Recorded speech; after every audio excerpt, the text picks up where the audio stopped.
다니엘서. 이야기의 배경은 바벨론의 1차 예루살렘 침공 직후로서 그들은 도시와 성전을 약탈하고 이스라엘 사람들을 포로로 끌고 갔습니다. 그 중에는 다윗 혈통의 4소년이 있었는데 후에 벨드사살이라 불리는 다니엘과 흔히 바벨론 이름으로 알려진 세 친구 사드락, 메삭, 아벳느고였습니다. 이 책은 정복자의 땅에서 소망을 잃지 않고자 애썼던 그들의 이야기를 들려줍니다. 책의 구성은 처음에는 꽤 단순해 보입니다. 1장부터 6장은 바벨론에 잡혀간 다니엘과 친구들에 관한 이야기이고 7장부터 12장은 다니엘이 본 미래에 대한 환상을 묘사하고 있습니다.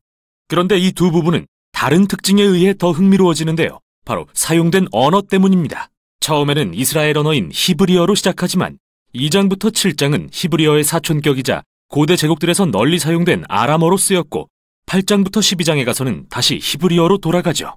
이러한 구성은 2장부터 7장이 일관된 부분임을 보여주고 그뿐만 아니라 2장과 7장이 이 책의 후반부를 이해하는 데 중요하다는 점을 강조하는데요. 그럼 자세히 살펴보죠. 1장은 책 전반부의 기본적인 갈등 관계를 소개합니다. 다니엘과 그의 친구들은 정말 지혜롭고 능력이 출중해서 바벨론 왕궁의 관리로 등용됩니다.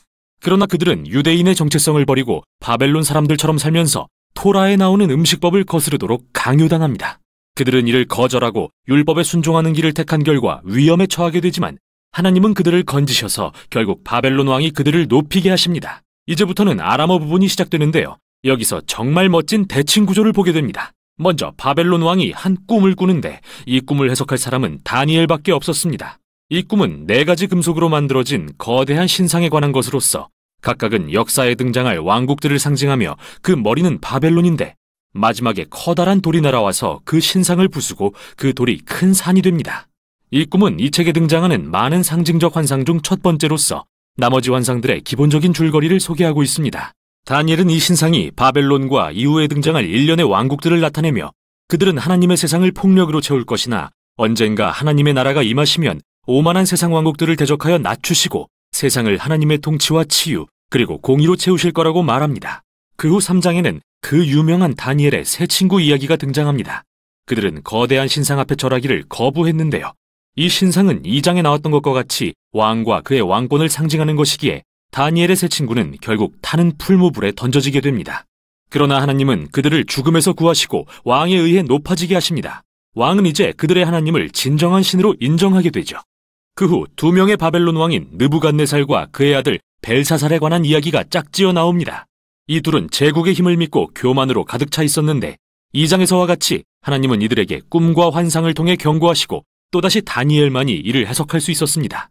그는 두 왕이 하나님 앞에 겸손해야 한다고 말했지만 오만하게도 그들은 듣지 않았죠. 그러자 느부갓네살은 광기에 휩싸이게 되고 결국 들의 짐승처럼 변해버립니다. 그러나 그 후 그는 하나님 앞에 자신을 낮추고 정신이 되돌아와서 왕의 자리를 회복합니다. 이와는 대조적으로 그의 아들 벨사살 왕은 하나님 앞에서 자신을 낮추지 않았고 결국 그날 밤 암살당하고 맙니다.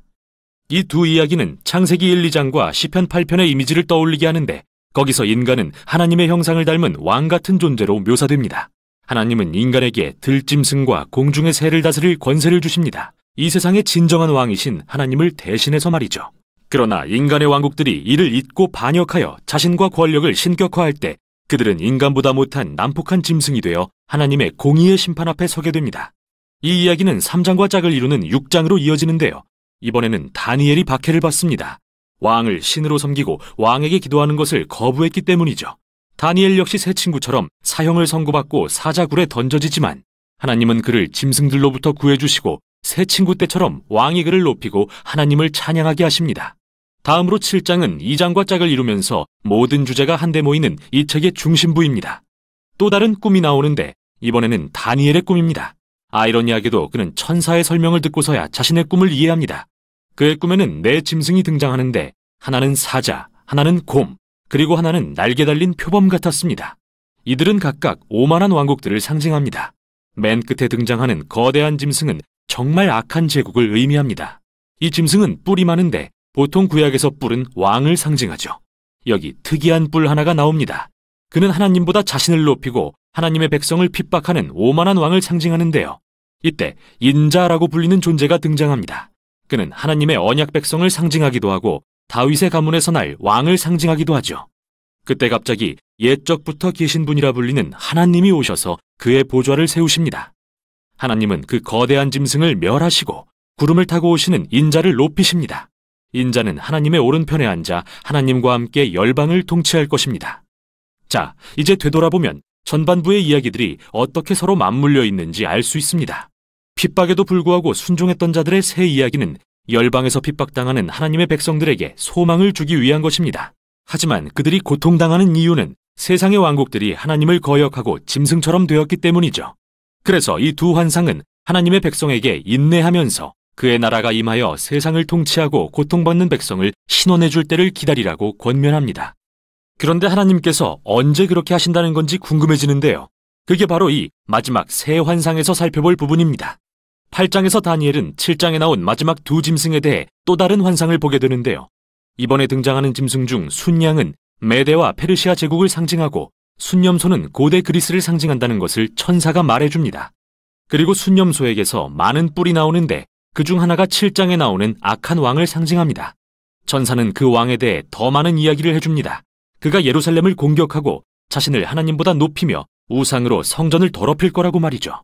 하지만 결국에는 하나님이 그를 멸망시키시고 하나님의 백성과 그의 나라를 높이실 것입니다. 이제 9장에 이르면 다니엘은 이 모든 일이 언제 일어날 것인지 매우 궁금해집니다.